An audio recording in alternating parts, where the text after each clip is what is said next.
वालेकुम जी, welcome to Asha recipes. आज मैं आपके साथ बहुत ही मज़ेदार और बहुत ही सिंपल सी सेवइयों की रेसिपी देने जा रही हूँ। आइए देखते हैं सेवई कैसे रहती है।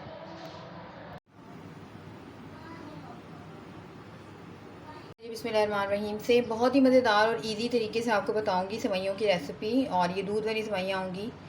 सबसे पहले जी मैंने ले लिया है 200 ग्राम, तकरीबन आप 1 कप लगा लें सेवइयों का। और 3 मैंने इलायचियाँ ली हैं। और सेवइयों को आप देख सकते हैं मैंने इस तरह से थोड़ा थोड़ा सा तोड़ लिया है। ये फ्राई करने के लिए बहुत इंपॉर्टेंट टिप है, ये लाजमी करेंगे तभी आपकी सेवइयाँ बहुत अच्छे से फ्राई होंगी। 3 मैंने इलायचियाँ ले ली हैं। ऑयल डाल चुकी हूँ मैं तकरीबन हाफ़ कप। तो सबसे पहले तो हम डाल देंगे जी इसमें चंद सेकंड्स के लिए इलायचियाँ। थोड़ा सा कड़कड़ाएँ इलायचियाँ, तो साथ ही हम डाल देंगे अपनी सेवइयाँ। मैंने मीडियम सेवइयाँ ली हैं, बहुत ज़्यादा बारीक भी नहीं ली, बहुत ज़्यादा मोटी भी नहीं ली। तो इनको थोड़ा सा फ्राई करेंगे, थोड़ा सा नहीं फ्राई करेंगे बल्कि इसको लाइट गोल्डन ब्राउन सा करेंगे हम। मैं जिस तरीके से मैं बनाती हूँ आम तौर से मैं आपको वो रेसिपी देने जा रही हूँ। उम्मीद करती हूँ आपको पसंद आएगी और झटपट से बन जाएंगी आपकी सेवइयाँ भी। तो इसको फ्राई करें और लो फ्लेम पे फ्राई करें, बहुत ज़्यादा तेज़ आंच पे फ्राई मत करें।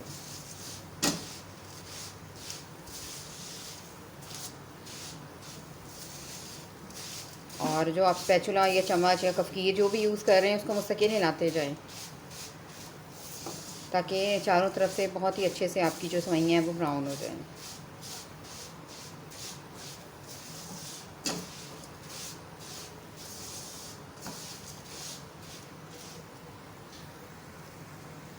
अच्छा जी, यहाँ पे आप देख सकते हैं सेवइयाँ जो है वो बिल्कुल ब्राउन से कलर में आ गई हैं, बहुत ही प्यारे ब्राउन से कलर में आ गई हैं। वैसे तो ऑलरेडी ये थोड़ी थोड़ी सी ब्राउन होती हैं, लेकिन ये हमने गोल्डन ब्राउन सा कलर इसको देना था। अच्छा, यहाँ पे जिस तरह से मैं बना रही हूँ मैं आपको थोड़ा सा ये भी बताऊँगी। मैं इसको डायरेक्ट दूध नहीं डालूँगी इसके अंदर, पहले मैं इसको थोड़ा सा पानी में नरम करूँगी, टेंडर करूँगी, उसके बाद मैं इसमें दूध शामिल करूँगी। तो तकरीबन 1 कप मैंने लिए हैं सेवइयाँ, ठीक है। और इसको मैं ढक दूँगी। और एक और चीज़, मैं जो बादाम ले रही हूँ तकरीबन आधे कप मैंने बादाम लिए हैं। आपके पास जितने हैं जितने ले सकते हैं, और भी कोई नट्स डालना चाहें तो डाल सकते हैं। तो मैं इसको भी साथ ही डाल दूँगी। मैं अलग से इनको बॉईल कर नहीं रही, आमतौर से बॉईल किया जाता है, छिलके वगैरह भी उतारे जाते हैं, लेकिन मैं ऐसे ही कर रही हूँ, ठीक है। नहीं, इसको हम ढक देंगे 2-3 मिनट के लिए, जितनी देर में ये नरम पड़ जाए। और फ्लेम हमने बिल्कुल लो रखनी है। इसको नरम होने देते हैं, उसके बाद फिर मैं आपको बताती हूँ। यहाँ पे जी 3-4 मिनट हो गए थे और अब हम देख लेते हैं क्या सूरत हाल है सेवइयों की। मैं आपको दिखा देती हूँ। आप देख सकते हैं काफ़ी हद तक ये नरम पड़ गई हैं, टेंडर हो गई हैं। थोड़ा सा मैं आपको पास से भी दिखा देती हूँ। हमने ये मैं टिप्स आपको इसलिए बता रही हूँ क्योंकि हम कई दफ़ा पानी ज़्यादा डाल देते हैं या दूध ज़्यादा डाल देते हैं, सेवइयाँ जो हैं वो खड़ी खड़ी नहीं पकती हैं और बिल्कुल नरम सी हो जाती हैं। तो मैं इसलिए आपको ये टिप्स बता रही हूँ। अच्छा, आप देख सकते हैं बादाम जो है वो भी हमारे बिल्कुल नरम पड़ गए हैं। अच्छा, अब मैं इसमें शामिल करने लगी हूँ जी दूध। तकरीबन आप लगा लें कि 1.5 कप मैंने दूध लिया है। तो ये तकरीबन आधा किलो से थोड़ा कम बनता है और फुल फैट मिल्क है। मलाइयाँ वगैरह भी इसमें ठीक ठाक हैं।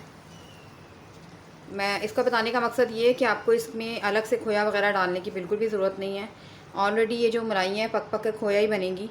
मैं इसको थोड़ा सा बॉयल आने दूँगी, उसके बाद मैं इसमें चीनी शामिल करूँगी, क्योंकि अगर मैंने डायरेक्ट चीनी शामिल कर दी, एकदम डाल दी, तो हमारी सेवइयाँ जो है वो अकड़ सकती हैं, खड़ी खड़ी हो सकती हैं। थोड़ा सा इनको नरम पड़ने दें जी। आप देख सकते हैं सेवइयाँ हमारी पकना शुरू हो गई हैं। बस अब इस टाइम पे मैं इसमें डाल दूँगी चीनी। चीनी मैं ले रही हूँ 1 कप। आप हस्बे ज़रूरत यूज़ कर सकते हैं या हस्बे पसंद यूज़ कर सकते हैं, जिस तरह से आप चाहते हैं। मिक्स कर दें और दोबारा से लिड दे दें। इसका जो मेजरमेंट है हमने बिल्कुल वैसी ही रखनी होती है जैसे हम राइस के लिए, चावलों के लिए रखते हैं। यानी कि चावल आपके पूरी तरह से दम आ जाए, लेकिन आपके चावल, आपके जो राइस हैं जिस तरह से वो अलग अलग होते हैं, इस तरह आपकी सेवइयाँ अलग अलग होनी चाहिए। तो बस मैं अब इसको देने लगी हूँ लिड, उसके बाद हम इसको देखते हैं। यहाँ पे जी 5-6 मिनट हो गए पकते हुए सेवइयों को। देख लेते हैं एक दफ़ा।